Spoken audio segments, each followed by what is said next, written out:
Adventures of Huckleberry Finn, Tom Sawyer's Comrade. Chapter 29. They was fetching a very nice-looking old gentleman along, and a nice-looking younger one, with his right arm in a sling. And, my souls, how the people yelled and laughed, and kept it up.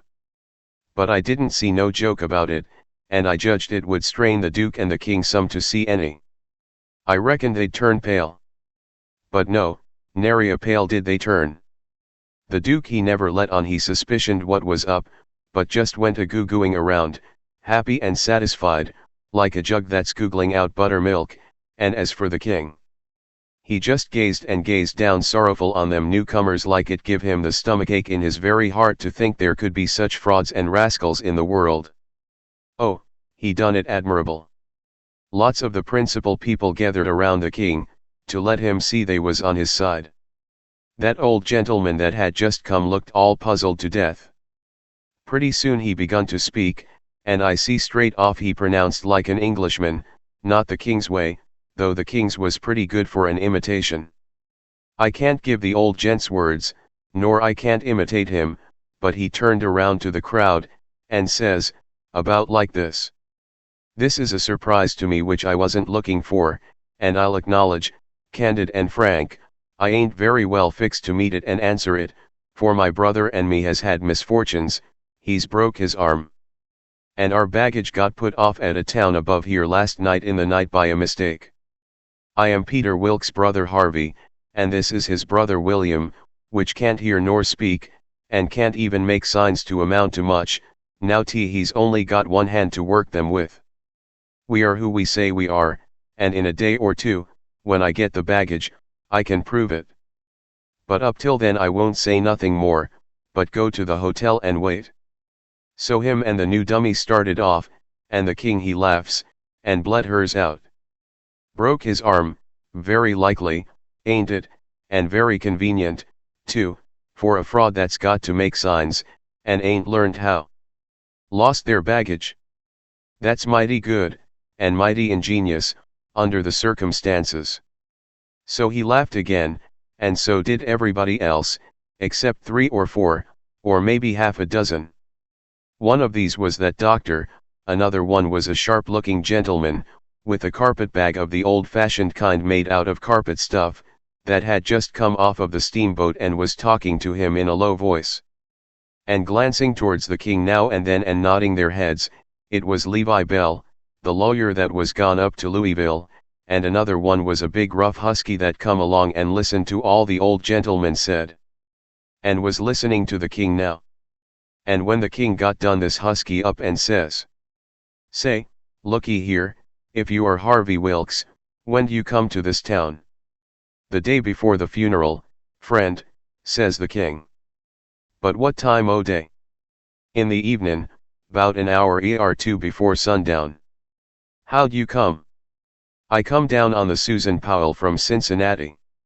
"Well, then, how'd you come to be up at the Pint in the mornin', in a canoe?"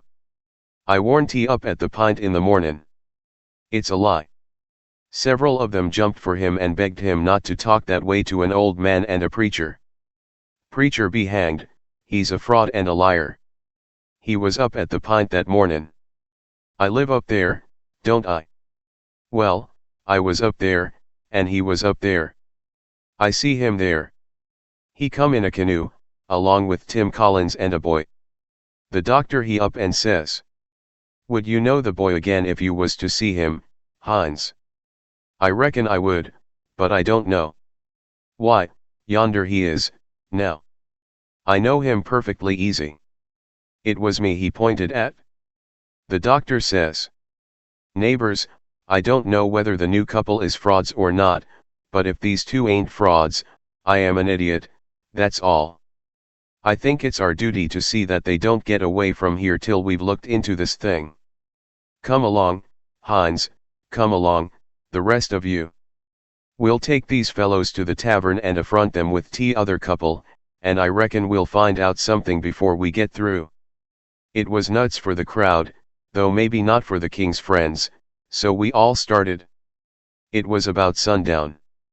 The doctor he led me along by the hand, and was plenty kind enough, but he never let go my hand. We all got in a big room in the hotel, and lit up some candles, and fetched in the new couple. First, the doctor says, "I don't wish to be too hard on these two men, but I think they're frauds, and they may have complices that we don't know nothing about. If they have, won't the complices get away with that bag of gold Peter Wilkes left? It ain't unlikely. If these men ain't frauds, they won't object to sending for that money and letting us keep it till they prove they're all right, ain't that so?" Everybody agreed to that. So I judged they had our gang in a pretty tight place right at the outstart. But the king he only looked sorrowful, and says, "Gentlemen, I wish the money was there, for I ain't got no disposition to throw anything in the way of a fair, open, out-and-out investigation o' this miscible business, but, alas, the money ain't there. You can send and see, if you want to." "Where is it, then?" "Well, when my niece give it to me to keep for her, I took and hid it inside o' the straw tick o' my bed, not wishin' to bank it for the few days we'd be here, and considerin' the bed a safe place, we not bane used to niggers. And suppository and honest, like servants in England. The niggers stole it the very next mornin' after I had went downstairs, and when I sold I hadn't missed the money yet, so they got clean away with it. My servant here can tell you 'bout it, gentlemen." The doctor and several said shucks. And I see nobody didn't altogether believe him. One man asked me if I see the niggers steal it. I said no, but I see them sneaking out of the room and hustling away, and I never thought nothing, only I reckoned they was afraid they had waked up my master and was trying to get away before he made trouble with them. That was all they asked me. Then the doctor whirls on me and says, "Are you English, too?" I says yes, and him and some others laughed, and said, "Stuff." Well, then they sailed in on the general investigation, and there we had it, up and down, hour in, hour out, and nobody never said a word about supper, nor ever seemed to think about it, and so they kept it up. And kept it up, and it was the worst mixed up thing you ever see. They made the king tell his yarn, and they made the old gentleman tell his and anybody but a lot of prejudiced chuckleheads would 'a seen that the old gentleman was spinning truth and t'other one lies. And by they had me up to tell what I knowed. The king he give me a left-handed look out of the corner of his eye, and so I knowed enough to talk on the right side. I begun to tell about Sheffield, and how we lived there, and all about the English Wilkses, and so on, but I didn't get pretty fur till the doctor begun to laugh, and Levi Bell, the lawyer, says, "Set down, my boy, I wouldn't strain myself if I was you. I reckon you ain't used to lying, it don't seem to come handy, what you want is practice. You do it pretty awkward." I didn't care nothing for the compliment, but I was glad to be let off, anyway. The doctor he started to say something, and turns and says, "If you'd been in town at first, Levi Bell," the king broke in and reached out his hand, and says, "Why, is this my poor dead brother's old friend that he's wrote so often about?" The lawyer and him shook hands, and the lawyer smiled and looked pleased, and they talked right along a while, and then got to one side and talked low, and at last the lawyer speaks up and says, "That'll fix it. I'll take the order and send it, along with your brothers, and then they'll know it's all right." So they got some paper and a pen, and the king he sat down and twisted his head to one side, and chawed his tongue, and scrawled off something, and then they give the pen to the duke, and then for the first time the duke looked sick. But he took the pen and wrote. So then the lawyer turns to the new old gentleman and says, "You and your brother please write a line or two and sign your names." The old gentleman wrote, but nobody couldn't read it. The lawyer looked powerful astonished, and says, "Well, it beats me," and snaked a lot of old letters out of his pocket, and examined them, and then examined the old man's writing. And then them again, and then says, "These old letters is from Harvey Wilkes, and here's these two handwritings, and anybody can see they didn't write them." The king and the duke looked sold and foolish, I tell you. to see how the lawyer had took them in, and here's this old gentleman's handwriting, and anybody can tell, easy enough, he didn't write them. Fact is, the scratches he makes ain't properly writing at all. Now, here's some letters from. The new old gentleman says. If you please, let me explain. Nobody can read my hand but my brother there, so he copies for me. It's his hand you've got there, not mine. Well, says the lawyer, this is a state of things. I've got some of William's letters, too, so if you'll get him to write a line or so we can calm. He can't write with his left hand, says the old gentleman. If he could use his right hand, you would see that he wrote his own letters and mine too. Look at both, please, they're by the same hand. The lawyer done it, and says. I believe it's so, and if it ain't so, there's a heap stronger resemblance than I'd noticed before, anyway. Well, well, well. I thought we was right on the track of a solution, but it's gone to grass, partly. But anyway, one thing is proved, these two ain't either of M. Wilkes's, and he wagged his head towards the king and the duke. Well, what do you think? That mule-headed old fool wouldn't give in then. Indeed he wouldn't. Said it warn't no fair test. Said his brother William was the cussedest joker in the world, and hadn't tried to write. He see William was going to play one of his jokes the minute he put the pen to paper. And so he warmed up and went warbling right along till he was actually beginning to believe what he was saying himself, but pretty soon the new gentleman broke in, and says. I've thought of something. Is there anybody here that helped to lay out my helped to lay out the late Peter Wilkes for burying? Yes, says somebody, me and Ab Turner done it. We're both here. Then the old man turns towards the king, and says. Perhaps this gentleman can tell me what was tattooed on his breast? Blamed if the king didn't have to brace up mighty quick, or he'd a scooshed down like a bluff bank that the river has cut under, it took him so sudden, and, mind you, it was a thing that was calculated to make most anybody scoosh to get fetched such a solid one as that without any notice, because how was he going to know what was tattooed on the man? He whitened a little, he couldn't help it, and it was mighty still in there, and everybody bending a little forwards and gazing at him. Says I to myself, now he'll throw up the sponge, there ain't no more use. Well, did he? A body can't hardly believe it, but he didn't. I reckon he thought he'd keep the thing up till he tired them people out, so they'd thin out, and him and the Duke could break loose and get away. Anyway, he sat there, and pretty soon he begun to smile, and says. MF. It's a very tough question, ain't it? Yes, sir, I can tell you what's tattooed on his breast. It's just a small, thin, blue arrow, that's what it is, and if you don't look clost, you can't see it. Now what do you say, hey? Well, I never see anything like that old blister for clean out and out cheek. The new old gentleman turns brisk towards Ab Turner and his pard, and his eye lights up like he judged he'd got the king this time, and says. There, you've heard what he said. Was there any such mark on Peter Wilkes' breast? Both of them spoke up and says.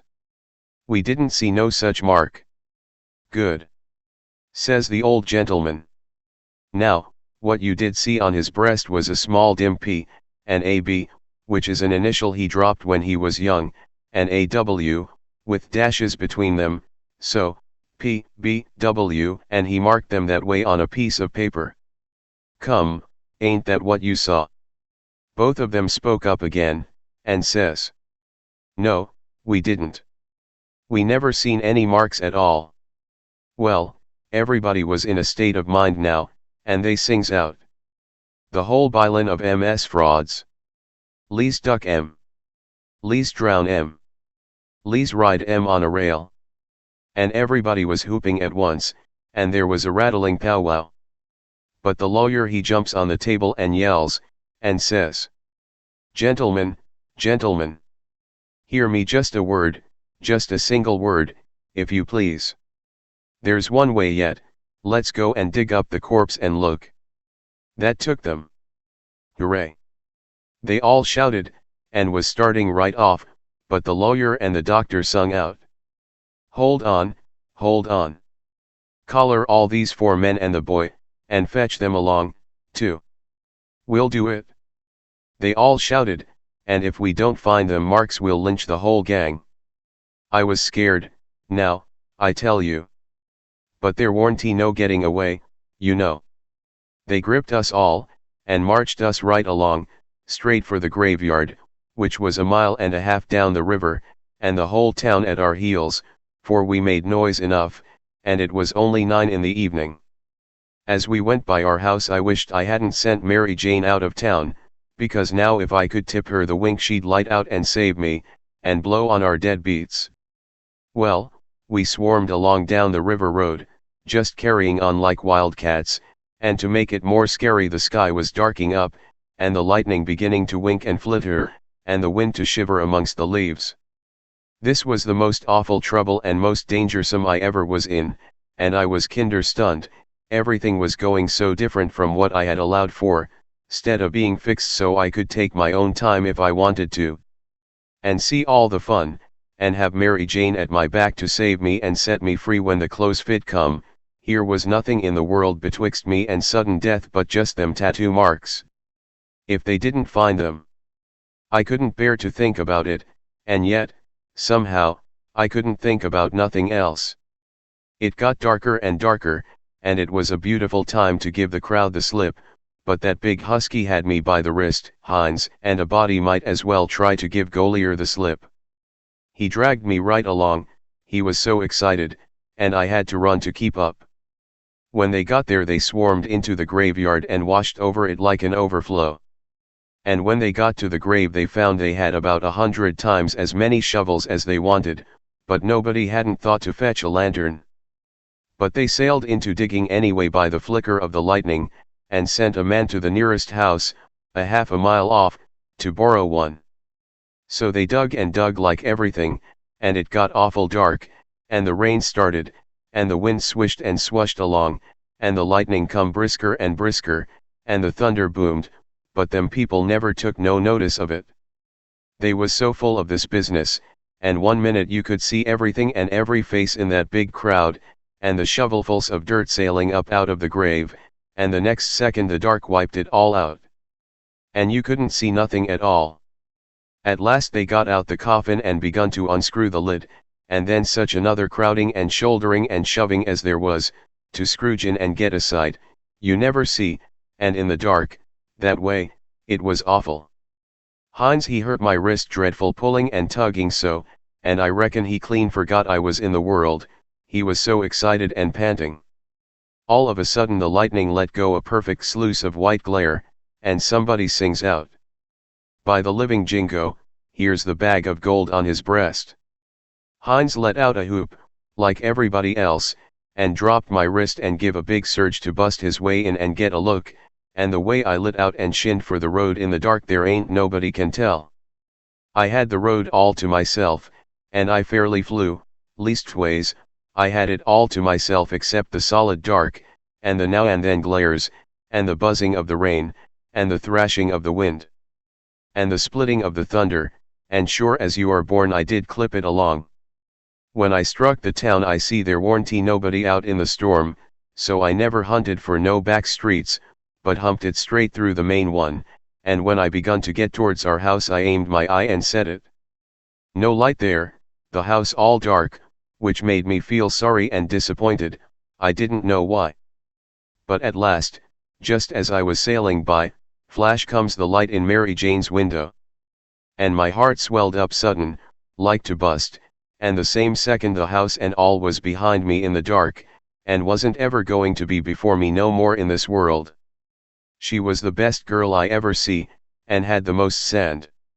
The minute I was far enough above the town to see I could make the towhead, I begun to look sharp for a boat to borrow, and the first time the lightning showed me one that wasn't chained I snatched it and shoved.